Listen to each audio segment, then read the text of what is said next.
Pemilu Presiden 2014 menjadi bukti revolusi demokrasi tengah terjadi di negeri ini. Tiap orang kini merasa punya hak untuk ikut mengawal hasil pemilu.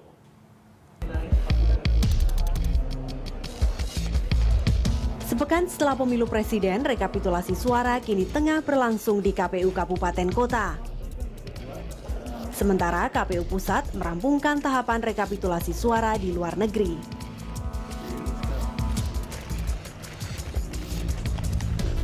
KPU mencatat ada peningkatan luar biasa jumlah pemilih dibanding pemilu legislatif lalu.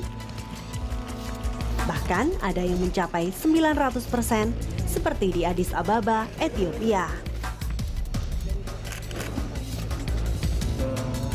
Penghitungan suara yang resmi diumumkan KPU 22 Juli sempat diwarnai polemik hasil hitung cepat.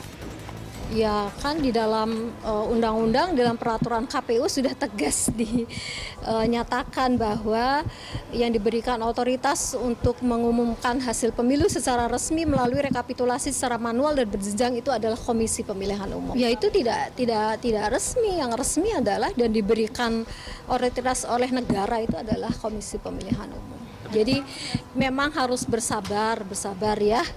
Bersabar, sementara waktu kita ikutin rekapitulasi secara berjenjang.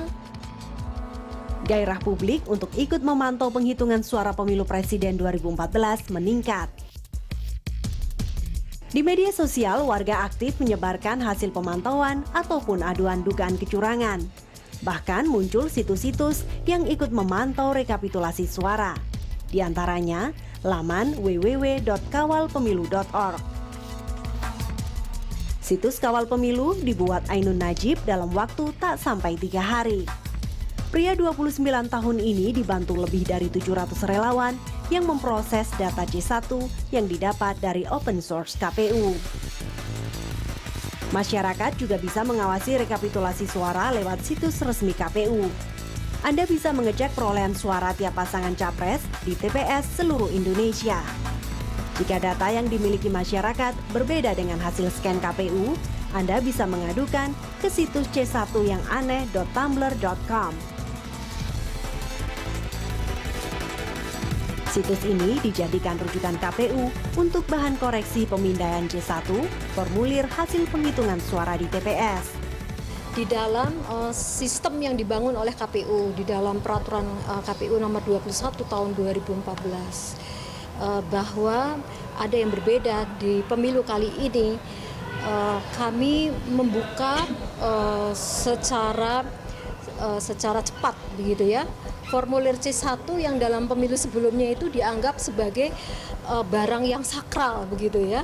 Jadi hanya dimiliki oleh penyelenggara dan peserta. Tetapi untuk pemilu kali ini kami buka akses informasinya ya, data dan informasinya, bahkan tidak hanya bisa dimiliki oleh peserta pemilu saja, tetapi setiap warga negara Indonesia itu mempunyai akses informasi terhadap formulir C1. Pantauan kemitraan di 898 PPS sama seperti pemilu legislatif lalu, peserta pemilu dan saksi kurang siap mengawal perolehan suara.